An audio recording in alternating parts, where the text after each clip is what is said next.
hastalığın bir hediye oluşu ama öyle böyle bir hediye değil. Define hükmünde. Yani bulan köşeyi dönecek. Öyle bir hediye. Ama gel gör ki paketi nasıl? Güzel değil paketi. Çirkin paketi var. Şimdi bazı hediyelerin paketleri çok cafcaflıdır. Gelir evde heyecanla bir açarsın içinden salatalık çıkar. Şimdi bazı hediyelerin de paketler 5 kuruş etmez. İçini bir açarsın inci mercan çıkar. Hastalık böyle bir hediye. Paketinde pek hayır yok. Paketi güzel değil, hoş değil.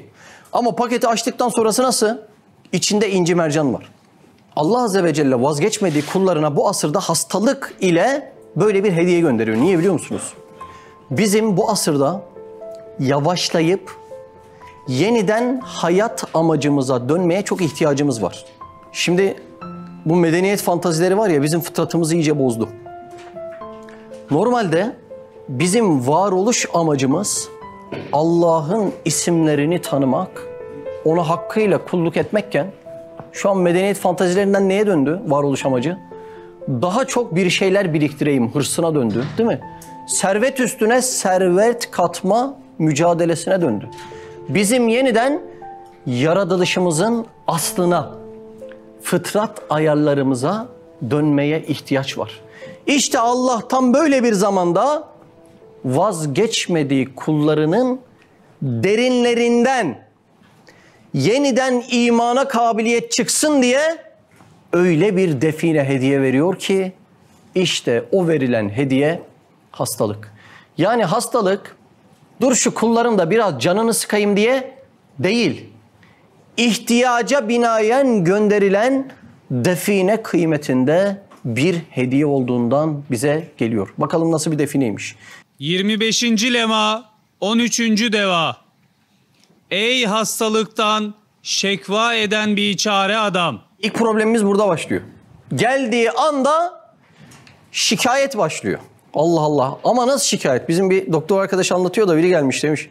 Hocam demiş çok halsizim. Demiş tamam sana B12 vereceğim ampul halinde. Her gün gelip yaptıracaksın. Her gün gelemem demiş. Niye gelemezsin? Çok halsizim hocam demiş. Ya şimdi bunun başka yolu yok ki yani. Şimdi adam hasta böyle geliyor. Bittim yani hayattan ümit kesecek. Maalesef canına kıyan var hastalıktan. Öyle şiddetli bir şey. Ben bu ağrıları çekemem diyor. Biz de diyoruz ki ya bütün maddi hastalıkların kökü maneviyatta. İlaç vermek lazım ama her gün kullanman lazım. Her gün kullanamam. Niye kullanamazsın? Çok canım sıkkın diyor. Ama canın sıkkın olduğu için onu kullanman gerekiyor. Yani çok enteresan bir kargaşanın içindeyiz. Buna da şekva deniyor. Şikayetçiyiz. Çözüm gözümüzün önünde yine de şikayetçiyiz. Ben böyle istemem diyoruz. Üstad Hazretleri o yüzden onu söylüyor yani. Şikayet ettiğimiz anda musibet ziyadeleşecek. Buyurun. Hastalık bazılara ehemmiyetli bir definedir. Gayet kıymetdar bir hediye-i ilahiyedir. Bakın hiç duymadığımız sözler bunlara. Burada eskiden çok kitap okumuş arkadaşlar var. Hiç duydunuz mu öyle bir şey? Hastalık bir definedir. Bir hediye-i ilahiyedir. Hakan abi duydun mu hiç böyle sözler? Allah Allah. Çok orijinal sözler ya. Şimdi hastaneye gittik hasta ziyaretine. Birisi ağrılar içerisinde kıvranıyor. Biz de yanına gittik dedik ki ya bu hastalık sana define dedik ya maşallah dedik. Adam kovalar bizi değil mi? Niye? Çünkü derdi dünya. Ben nasıl daha fazla dünyadan murat alabilirim olunca hastalığın define oluşu insanın gözüne gelmiyor. Şimdi define deyince akla bir kelime daha gelmesi lazım. Hangi kelime geliyor akla? Çok güzel. Hazine. Risale-i Nur'da hazine ile definenin ayrı kavramları var. Risale-i Nur'da hazine geçiyorsa açık nimetlerdir. Namaz gibi, oruç gibi, ibadet gibi, zekat gibi. Risale-i Nur'da define geçiyorsa bu sefer gizli gömülü nimetlerdir ve ne yapman lazım? Kazman lazım. Yani hastalık bir define ise yapman gereken şey kazmak. Özel bir amel uygulamak, sabredip mücadele etmek. Peki sonunda kesin ben bu hazineyi elde edebilir miyim? Kesin edersin. Neden? Çünkü defineyi oraya koyan hastalığın bir define olduğunu söylüyor. Yani defineyi koyan söylemişse eğer kazdığında, kazmak ne demek? Bu dersler demek işte. Şu an ne yapıyoruz? Altını kazıyoruz hastalığın değil mi? O defineye ulaşmaya çalışıyoruz. Eğer defineyi oraya koyanın sözüne itimat ediyorsak, hastalığın içine binbir esmayı koyanın sözüne itimat ediyorsak, kazan, mücadele eden, özel bir amel uygulayan ne demek? Bu iman dersleri almak demek. Allah'ım ne demek bu hastalığın hakikati nedir diye mücadele edenler kesinlikle bu hastalığın neticesinde o defineyi elde edecek. Bak define ya acayip bir şey. Şimdi burası virane bir evimiz olsun. Altında da ne var? Define var. Ben bu defineyi keşfedemezsem yukarıda fakirlik, aşağıda zenginlik yaşar giderim. Doğru mu? Benim için hiçbir anlamı kalmaz. Ben bu defineyi keşfedersem bu yıkık dökük evin duvarlarını bile öperim, sarılırım. Doğru mu? Ya bu kırık, yıkık, dökük duvarların altında benim param var derim ya. Dünya param var. Şimdi hastalıkta da ahiret parası var. Ne demek bu? Şimdi duvarlar bunlar. Yıkık, dökük, yara, bere, bitmişim. Bel, kaş, göz gitmiş, bir yerlerden başlamış hastalık. Çöküyor yani, vücut binası çöküyor. Bunun altındaki defineyi keşfedersem bunlarla of derim ya, of, bunların altında öyle bir ahiret parası var ki, bak öyle. Ben bunun hakikatini anlar, seversem eğer ne kazanacağım? Ahiret parası kazanacağım. Yani Allah nasip eder gidersek, akla yaklaşsın diye böyle izah ediyorum. Cennetteki senin sarayın daha büyük olacak. Cennet sarayının bahçesi daha geniş olacak. Orada muhabbet eden, sana hizmet eden huri gılman daha fazla, daha keyfiyetli olacak. Allah'ın sana nasip ettiği cennetteki ev nerede olacak? Belki sahabenin evinin yanında olacak. Peki bunlar için ne lazım? Ahiret parası lazım. Sevap diyoruz değil mi bunlara? Yani Allah'ın rızasını kazanmak aslında. Böyle gazete kuponu gibi de düşünmeyin de ben akla yaklaştırmaya çalışıyorum. Şimdi geldi vücuduma hastalık. Viran etti burayı. Ben dedim ya bunun altında define var dedim. Bak birazdan Üstad Hazretleri bir örnek verecek. Aklınız çıkacak. Nasıl bir define olduğunu o örnekte anlayacaksınız. Ben onun define olduğunu anladığım anda ona sarılırsam artık daha saadetli bir ahiret hayatı beni bekliyor demektir. Şimdi insan sağlığı ne için seviyor? Dünyadaki nimetlerden murad almak için. Ya arabayla geziyorduk, yüzüyorduk ya. Ya ben bir futbol oynuyordum. Sorma. Öyle değil mi? Bak bizim Seydi abi çok sever futbolu. Ama hastalık oldu. Bileği artık hep ağrı veriyor. O yüzden halı saha bile yapamıyorum diyor şimdi. Şimdi ne oldu? İnsan sağlığı ne için istiyor?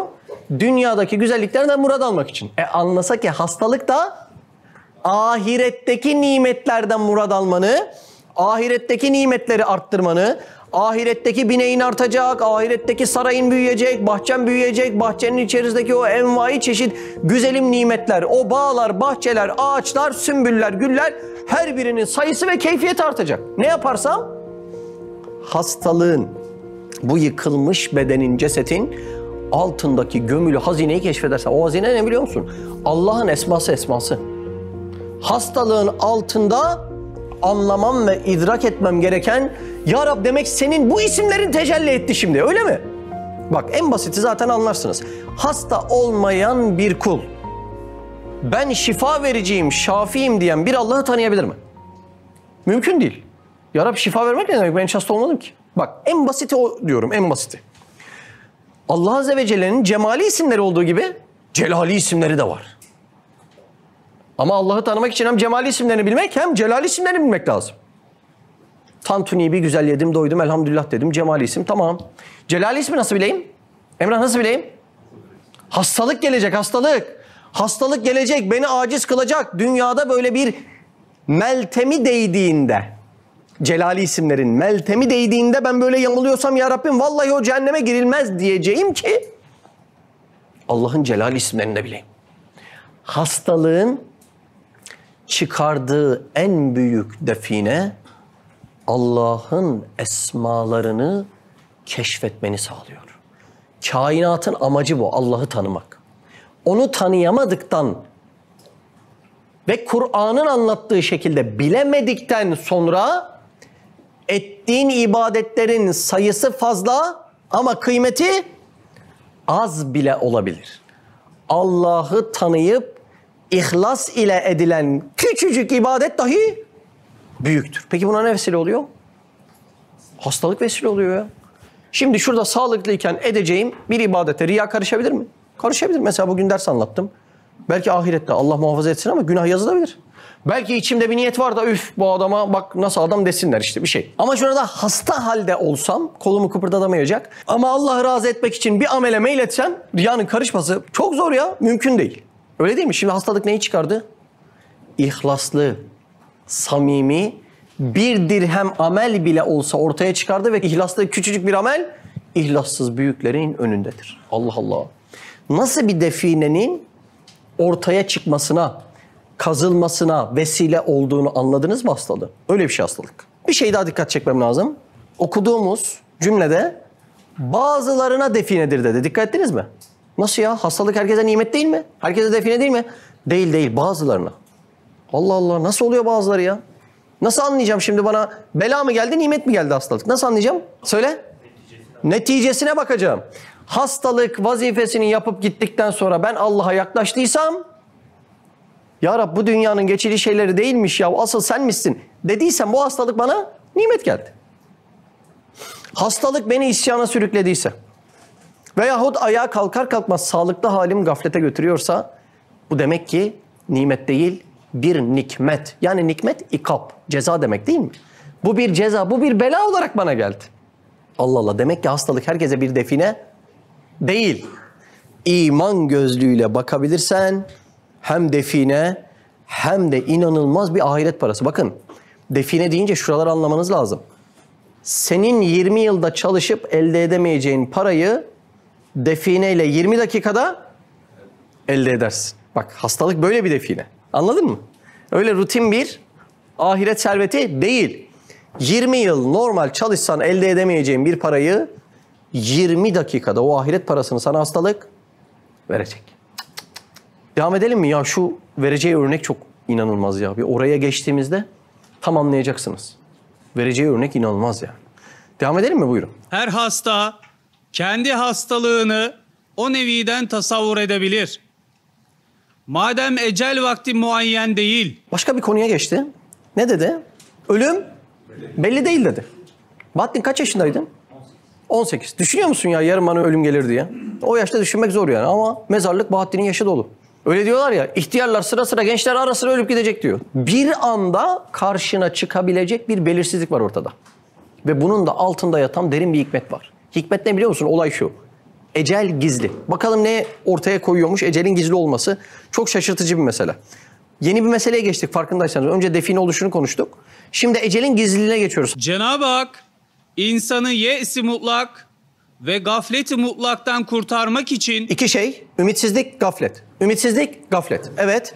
havf ve reca ortasında ve hem dünya ve hem ahireti muhafaza etmek noktasında tutmak için hikmetiyle eceli gizlemiş. Ecel gizli. Ne zaman öleceğimizi bilsek zıttını düşünelim.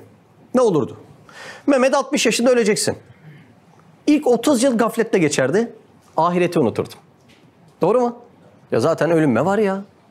İkinci 30 yıl korku ve ümitsizlikle geçerdi. Bu sefer de dünyayı unuturdum. Ecelin gizli olmasının ahirete bakan yanını çok düşünmüşsünüzdür. Ama dünyada bugün hareket ve faaliyet devam ediyorsa bunun da sebebi ecelin gizli olması. Şu an her yerde artık herkesin eceli muayyen, belli hale geldi. Şimdi gittik mi tapuya? Gittik. Ev alacağız. Tapudaki memur da dedi ki şu evrakları alın gelin dedi. Ertesi gün geri gittim. Ya bu Ali diye bir memur vardı. Nerede bu memur? Vallahi o memur 3 yıl sonra öleceği belli olmuş. Başlarım dünyaya. Milletin derdiyle mi uğraşacağım dedi. Bıraktı işi gitti. Hayda, öyle mi olur? Öyle olur. Bizim Muhammed'e gittin. Tavuk alacaksın. Dönercisin. Gidiyorsun, anlaşıyorsun. Muhammed Bey, ayda şu kadar ton sizden tavuk alacağız. Şöyle böyle, tamam. Ama şöyle soslu isterim. Döner ekmeğine uygun bir şekilde. Tamam falan. Haftaya eve gidiyorum. Ne tavuk ayarlanmış. Ne siparişlerim yerine. Ya ne oldu? Ya Muhammed Bey'in ölümü belli oldu. O da dedi ki lan ben etimin derdindeyim. Milleti tavuğunu mu düşüneceğim? Ne oldu? Gitti değil mi? Yani ecelin gizli olmasının ahiret sırrını, hikmetini çok düşünmüştür. Dünyaya bakan yanı da çok kuvvetli. Ecel gizli olmasa dünyadaki faaliyetler de devam etmez. Bakın mesela bazen deprem oluyor. Biz çocukken Mersin'de de olmuştu. Deprem oluyor ve yaşanan depremde hasar yoktu biz çocukken. Bütün mahalle sokaklardaydı. Eve çıkan yok. İşe giden yok. Dükkan açan yok. Neden? Çünkü tekrar deprem olabilir ve yarın ölebiliriz. Bakın ihtimali bile dünya işleyişini durdurmak için yeterli. Allah Allah. Hikmeti görüyorsun değil mi? Ecelin gizli olmasının hem ahirete bakan yanı var, hem dünyaya bakan yanı var. Şu denklemi tekrar söyleyeyim. 60 yaşında öleceğim net olsaydı. Birinci 30 yılım gaflette geçer, ahireti düşünmezdim. İkinci 30 yılım korku ve ümitsizlikle geçer. Bu sefer de dünyayı düşünmezdim. Şimdi sen diş hekimisin, her gün diş çekiyorsun. 6 ay sonra öleceksin Doğan. Kimin ağız kokusunu çekersin Doğan? Söyle. İnce ince, milim milim, kalıplarına kadar değil mi? En ufak noktalarına kadar böyle müdahaleler. Allah Allah. 6 ayım kalmış. Bana ne ya? Bana ne? Kimin ağız kokusunu çekeceğim dersin. Allah Allah. Demek ki ölümün çok büyük hikmeti var. Dünyaya bakan kısmını konuştuk. Ahirete bakan kısmını tekrar tekrar konuşmak lazım. En önemli meselesi bizi gafletten uyandırıyor. Biz dünyada çoğu zaman ne için yaşadığımızı unutuyoruz. Allah Allah. Bak sorun, dışarıda çevir birini sorun. Ne için yaşıyorsun de. Ya iş var, eş var, makam var, şunlar var, bunlar var. Yani şimdi dünyanın bunlar ana meselesi mi, tali meselesi mi? Ya olur mu ya, dünyada servet elde etmen lazım. O zaman yani durumu olmayan herkesin hakkı hayatı olmasın, ölsün mü yani? Yok. Allah Allah. Ne için yaşıyorsun? Diploma var, iş var, tatile gitmem lazım, dükkanı büyütmem lazım, gezmem lazım. Bak gerçekten gafilane gidiyoruz yani bu cihette. Şimdi senin bu arzuların aynısına sincap da sahip değil mi? Yedim, içtim, gezdim, ağaca çıktım, fındık yedim. Ya bu yani sincapın hayatı bu. Şimdi birader sincap da ölümü düşünmüyor. Sincap eder birader ne zaman öleceksin? Ne bileyim ne zaman öleceğim? Fındığımı kırarım yerim diyor yani. Şimdi sana soruyoruz. Ölüm var yarın bir gün ebe birader diye. Sen de diyorsun benim de umurumda değil. O zaman senin insanlığın fazla değil mi? Yani sadece yedim, içtim, gezdim, oradan oraya zıpladım için insana verilen cihazat ve teçhizat çok fazla geliyor yani. Demek ki biz uyuşmuşuz. Neyle? Gafletle uyuşmuşuz. Ameliyatta uyuşturup kesiyorlar ya adamı. Gafletle de şeytanın alanı orası. Şeytan gafleti enjekte ediyor, uyuşturuyor ya. Adamın ahiretini kesiyor, biçiyor ondan sonra. Biz bu hayatın içinde hızlı akışta varoluş amacımızı unuttuk. Bizim neye ihtiyacımız var? Varoluş amacını yani ölümü hatırlamaya ihtiyacımız var. Varoluş amacı neyle hatırlanıyor? Ölümle. Peki ölümü hatırlatacak en iyi arkadaş. Bak Üstad Hazretleri ne diyor biliyor musunuz? Hastalık ölümün keşif kolları. Hastalık niye gelmiş? Varoluş amacını hatırlatmak için. Bak çok anormal durumlar. Kur'an'ı, sünneti bilmeme gibi bir lüksümüz var mı? Soralım. Var mı öyle bir lüksümüz?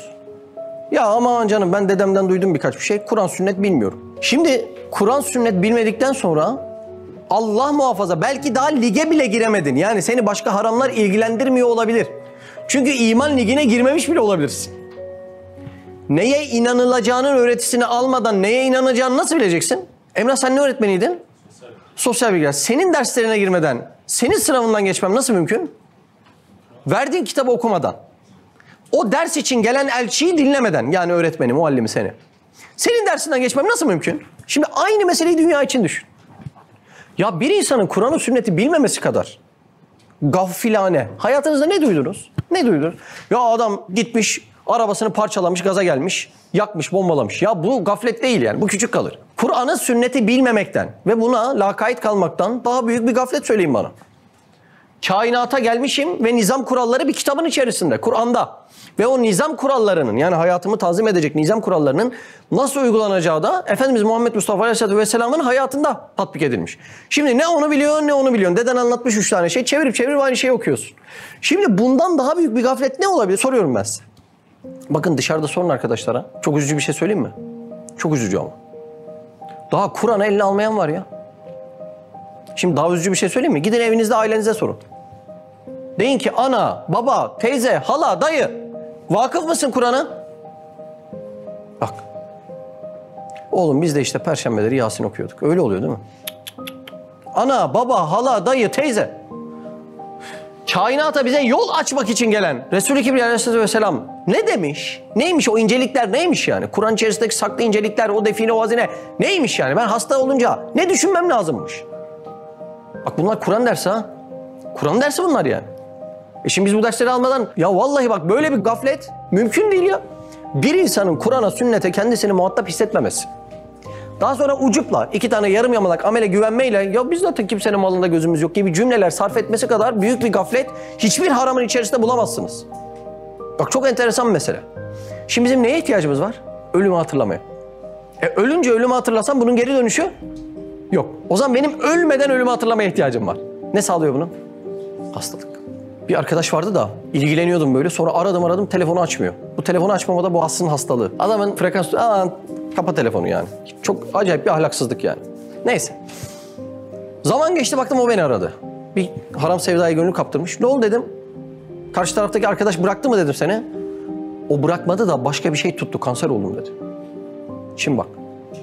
Alınan dersler onu uyandırmamış belli o dönem için. Bir de hastalık ona misafir geliyor ya. Velev bir de burada uyanmazsa kanser ya, kanser ya. Ben şimdi sana konuşurum. Buradan kulağına konuşurum dış etken. Kanser bir konuşuyor içeriden vaiz değil mi? Kemiğin iliğinden konuşuyor. Bu da bir insanı uyandırmazsa gerçekten olay çok müşkül demek. Şimdi ne kadar gaflette olduğumuzu anladınız mı? Anladınız değil mi? Bizim korkmamız gereken şey bile yer değiştirdi. Biz normalde Allah'ım senin sevgini ben kaybeder miyim? Böyle bir korkumuz olması lazım. Çünkü Allah'ın sevgisini kesin kazanacak mıyım belli mi? Değil. Benim kabirdeki akıbetim belli mi? Değil. Bak bunlar meçhul şeyler.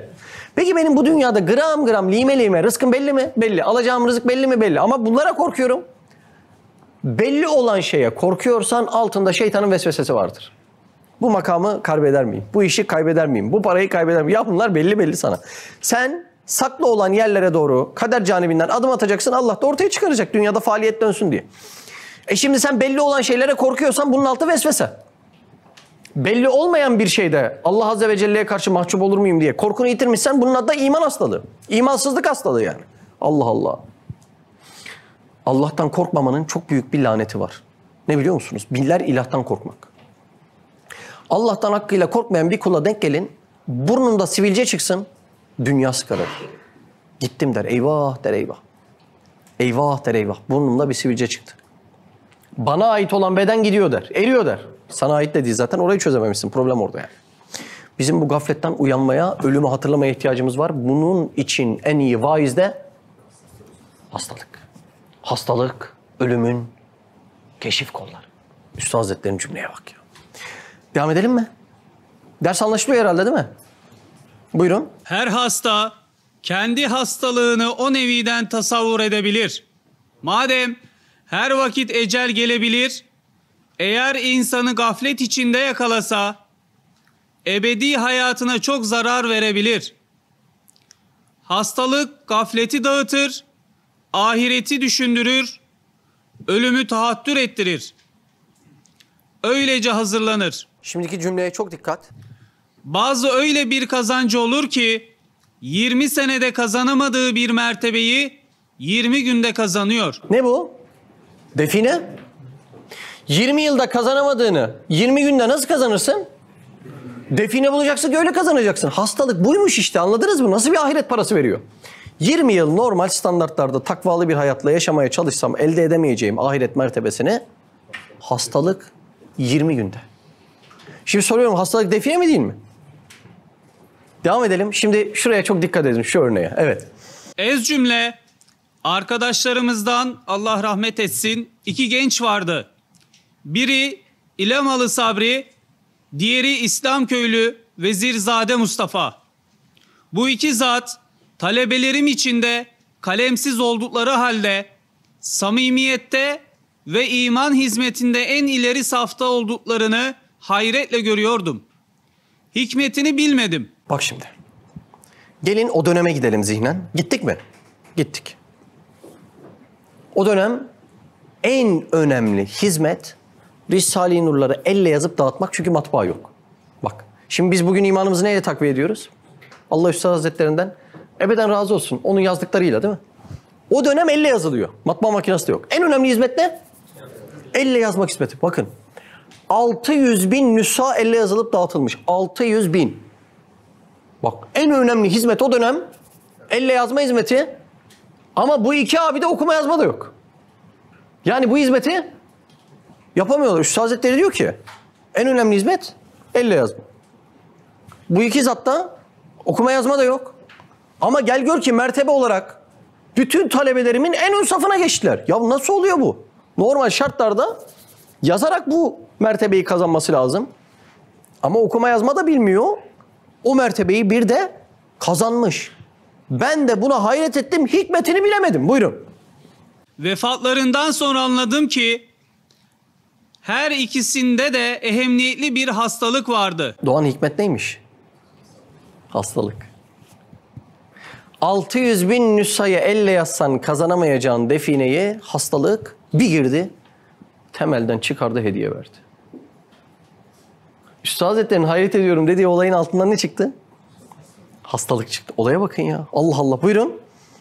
O hastalık irşadıyla sair gafil ve feraizi terk eden gençlere bedel en mühim bir takva ve en kıymetdar bir hizmette ve ahirete nafi bir vaziyette bulundular. İnşallah 2 senelik hastalık zahmeti milyonlar sene hayatı ebediyenin saadetine medar oldu. 2 senede milyon sene kazandı. Ne vesile oldu?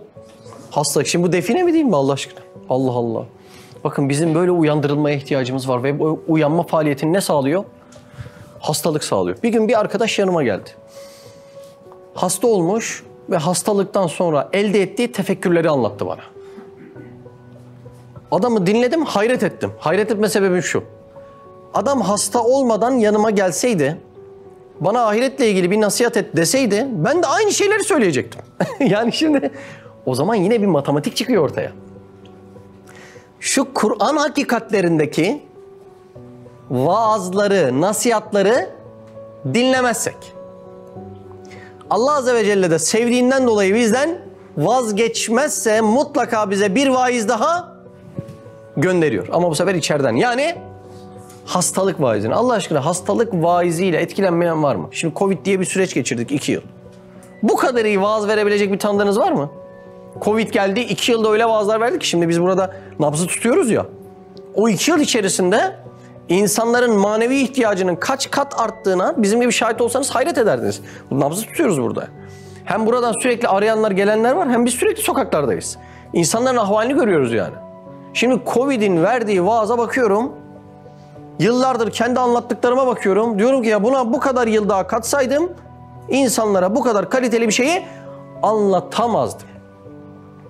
Demek ki Kur'an'ın hakikatinden gelen vaazları dinlemezsen Allah Azze ve Celle de sevdiğinden, merhamet ettiğinden senden vazgeçmiyorsa sana yeni bir vaiz gönderiyor. Onun ismi hastalık. Devam edelim mi? Ben onların sıhhati için bazı ettiğim duayı şimdi anlıyorum. Dünya itibarıyla beddua olmuş. Cümleye bak cümleye. Dua ettim ama dünya için bedduaymış. Evet. İnşallah o duam sıhhat-ı uhreviye için kabul olunmuştur. Bir duanın karşılığı dünyada görülmezse, buyurun, ahirette kabul olduğuna delildir. Bir duanın karşılığı dünyada görülmezse, ahiret için kabul olduğuna delildir. Allah'ım sağlıklı beden ver. Allah da merhametinde diyor ki ya bu dünyada versem 10 yıl önce kullanacaksın. Gel sana ahirette ebedi gençlik vereyim. Ebedi gençlik. Allah Allah. Anlıyor musunuz? Evet. İşte bu iki zat benim itikadımca 10 senelik bir takva ile elde edilecek bir kazanç kadar bir kar buldular. Bakın 10 sene ömrünü takvada geçir. Şu hastalığın seni götüreceği mertebeyi elde edemiyorsun ya. Allah Allah. Nasıl bir define? Buyurun. Bu cümle de önemli. Bu cümleye de bir dikkat edelim.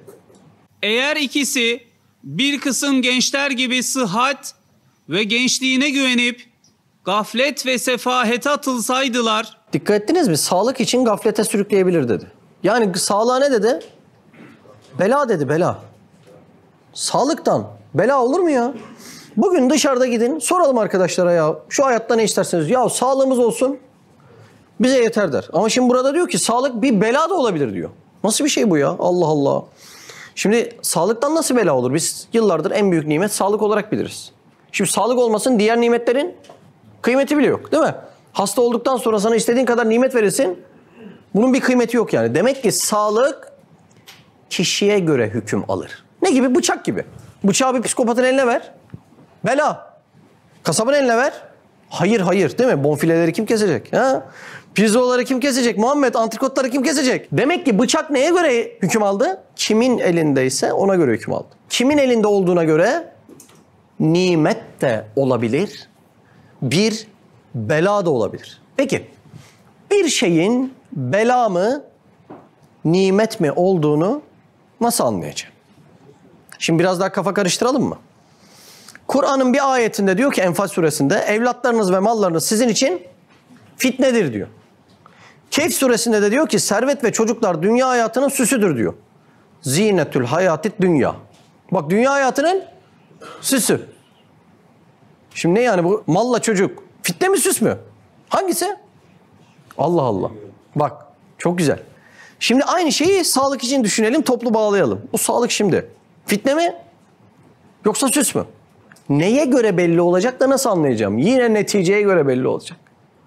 Verilen sıhhat ve sağlık neticesinde seni Allah yolunda koşturan dipdiri bir adam yapıyorsa sana gelen nimetmiş. Zinetmiş. Verilen sağlıkla gaflete gidiyorsan, garize-i beşeriyen coşuyorsa, damarlarından günah fışkırıyorsa o sağlık senin için beladır. Neye göre belli oldu? Neticesine göre belli oldu. Allah. Ayet de öyle diyor değil mi? Bir yerde fitne diyor, bir yerde zinet diyor. Neye göre belli olacak ya Rab? Neticesine göre belli olacak. Olayı görüyor musunuz? Allah Allah. Demek bu itikadımıza göre konum alacak. İman üzere olan birisi için sıhhat bir bolluk, bir bereket. İmansız bir sinede sıhhat ancak yük, ancak bela. Buyurun. Ölüm de onları tarassut edip tam günahlarının pislikleri içinde yakalasaydı. Kim için söylüyor? O iki merhum için. Ne diyor? Ölüm geldi, Allah muhafaza onları günah içinde yakalasaydı. Şimdi sağlıklıyım, dincim. Küfür kokan bir tane de mekanda oturmuşum. Oturmuşum bir masada. İçiyorum, ediyorum. Yapılmayacak ne kadar yanlış var hepsine. Aklınıza getirin, hepsini yapıyorum. Oturmuşum masada. Geldi Azrail Aleyhisselam, o anda aldı canımı. Alamaz mı? Duymuyor musunuz? Yani pamuk ipliğine bağlı ne kadar ölüm gerçekleşiyor. İş yerine giderken ayağa takıldı, vefat etti. Değil mi? Işıklarda korna sesi duyduk, bir baktık kalp krizi geçirmiş, kafası kornaya çarpmış. Bak bir anda ya, bir anda. Değil mi? Geçen bir tanesi erik yerken boğazına kaçırmış. Allah rahmet eylesin, vefat etmiş. Yani pamuk ipliğine bağlı gidiyor. Bir gaflet masası dolu mu? Dolu. Mersin veyahut İstanbul, medresemizin bulunduğu bölgeye bakın. Bak bakalım medrese kaç tane var? İçkili fıçkılı mekan kaç tane var? Buyurun bakın yani. Hı? Şimdi hangisinde ölme ihtimali daha fazla şu anki var olan yaşayış biçiminde? Değil mi? Gafilane. Tam masadasın. Arkadaşa da dedin, senin yoluna ölünür be dedin. Vurdun bir tane. Şöyle, değil mi? Bardağa vurdun bir tane. Azrail Aleyhisselam da dedi, senin hatırını kırmayayım dedi. Aldı canını, öldürdü. Kimin yolunu öldün? Ali'nin, Veli'nin, Mahmud'un yolunu öldün. Kime hesap vereceksin? Allah'a hesap vereceksin. Şimdi bu hesap burada tutuyor mu? Tutmuyor. Böyle mi sıhhatle ölmek istersin? Hastalıkla sabreden, şükreden bir halde mi? Bakın bu işler ahiret hesaba katılmadan matematiği yapılamayan işler. Ahireti hesaba katmadığında, hep dünyayı düşündüğünde ben gezemedim, ben yiyemedim, ben içemedim deyip başını duvarlara vurursun. Ama ahireti hesaba kattığın anda nasıl bir nimet olduğunu görürsün. O cümleyi bir daha alıp devam edebilir misin? Ölüm de onları tarassut edip tam günahlarının pislikleri içinde yakalasaydı, onurlar definesi yerine kabirlerini akrepler ve yılanlar yuvası yapacaklardı. O yüzden Efendimiz Aleyhisselatü Vesselam'ın o nasihatı hiç unutulmaması gerekiyor. Mutu kable en temutu. Ölmeden önce ölünüz. Ne demek bu? Ölmeden gel şu dersleri al. Şu tefekkürlerin içerisine gir. Öyle oluyor değil mi? Şimdi üniversite sınavına girecek bir talebe önce hangi sınavlara giriyor? Denemelere giriyor. Diyor ki yani şu denemede bir kendimi göreyim, bakayım ne kadarım. Denemede ne kadarsam demek ki üniversite imtihanında da yakın bir şey olacağım diyor değil mi? O zaman iman sürekli yoklanması, ölümün hatırlanması ve denenmesi gereken bir şey. Şimdi gelelim asıl soruya. Sen böyle imanına bak, dene, muhafaza et falan diyorsun da hocam parayla imanın kimde olduğu belli olmaz. Yani tarihte bu kadar saçma bir söz yoktur ha. Parayla imanın kimde? Şimdi siz parası olan adamı 10 kilometre uzaktan tanımıyor musunuz? Ha? Yürüyüşü değişik mi? Değişik. Şu gözlüğü çıkarışı değişik mi? Değil mi? Şurada bir talebe kardeşimiz gözlüğü alsa değil mi? Şöyle takacak. Varlıklı bir adamın çıkarışı değişiyor ya, öyle mi? Allah Allah. Şimdi adamın demek ki varlığı varsa bunu uzaktan görüp anlıyorsun. İmanını da anlarsın. Nereden anlarsın? Şimdi bizim bir atasözü var ya, ölmüş eşek kurttan korkmaz. Şimdi bir adamın içerisinde bir hazine, bir define yoksa korkacağı bir şey de yoktur. Ara sokaklarda gezse de, içkili mekanlarda gezse de, Başka mekanlarda geçse de çaldıracağı bir şey yoktur. Şimdi siz değil mi? Cebinizde çaldıracağınız bir şey yoksa her yerde rahat rahat yürürsünüz. Cebinizde inci boncuk mercan varsa, hazine varsa, elmas varsa ne yaparsınız? Ara sokaklara giremem. Ya ben eve gideceğim de benim arabayla gitmem lazım. Niye? Ya benim cepte altın dolu. Allah Allah. Demek ki imanı olan bir insanın halinden belli olurmuş. Nasıl? Gittiği yerden korkar imanını kaybederim diye. Gezdiği sokaklardan korkar imanımı çaldırabilirim diye. Yürüdüğü, baktığı, internette gezerken baktığı görüntüden korkar, imanımı burada birileri alır, çalar, eksilir diye. Öteki türlü olmasa iman nereden belli? Affedersiniz ölmüş eşek, kurttan korkmaz hesabı. Aman canım kaybedecek bir şey yok, daha ne kaybolacak diye vur patlasın, çal oynasın. Allah muhafaza. Anlıyoruz değil mi? Evet, buyurun devam edelim. Madem hastalıkların böyle menfaati var, ondan şekva değil, tevekkül, sabır ile belki şükredip rahmet ilahiye itimat etmektir. Evet. Hastalıktan nasıl rahat ederim? Allah'ın rahmetine itimat ederek. Allah'a nasıl itimat edersin Mahmut? Tevekkül. Nasıl tevekkül edeceksin ki? Tanıyarak, tanıyarak. Tanımadan güvenemezsin. Öyle mi? Şimdi siz annenizden günlük yaşantıda herhangi bir tavırda şefkat mi beklersiniz, ihanet mi beklersiniz? Masada oturdun, annen yapmış sevdiğin kuru fasulye pilav. Sonra da kırmış, tam ağzına atacaksın. Birden indirdin kaşığı. Annen dedi ki ya ne oldu yavrum? Vallahi anne bir an düşündüm de beni zehirleyebilirsin. Ne yapar? Yıkılır ya. Niye? Onun yaşadığı bütün hayat ona referanstır ki anne ne yapsa şefkattir. Doğru mu? Ne yapsa şefkattir. Değil mi? Anne sana tokat vursa şöyle dersin ki bunun altında bile annemin vereceği bir ders vardır. Annemin tokadı bile şefkat tokattır dersin. Öyle mi? Annenin içine o şefkati koyanı annen kadar tanısaydın, bu hastalığı bu kulun canını sıkayım, üzeyim diye göndermediğini anlayacaktın. Demek hastalıklar bizi bu gafletten uyandırmak için, ahiret parasını bol kazandırmak için gelen şefkatli böyle minik hediyeler, defineler, tokatlar. Ne zaman tam anlarız? Allah'ı ne zaman tam tanırsak, hastalığın geldiğinde gizli gömülü bir hazine olduğundan da o zaman o kadar emin olabiliriz. Başka yolu? Başka yolu yok. Ya. Evet. Subhaneke la ilme lena illa ma allamtena inneke entel alimul hakim ve ahiru davana elhamdülillahi rabbil alamin. El Fatiha mesela. Gezegenler bile bir aradayken, tek olduğunu düşünüyorsan koskoca evrende, bu kanal tam sana göre. Bu video YouTube kazanında kaybolmadan, senin gibi başkalarına da ulaşabilmesi için desteğe ihtiyacı var. Her abone, bir kırgın yüreğe daha ulaşmayı sağlayacak. Beğen, abone ol ve yorum yapmayı da unutma. Siz de Hayalhanem İstanbul ve diğer tüm projelerimize destek olmak için buradaki linke tıklayarak online bağışta bulunabilir veya aşağıdaki iletişim numaralarından bizlere ulaşabilirsiniz.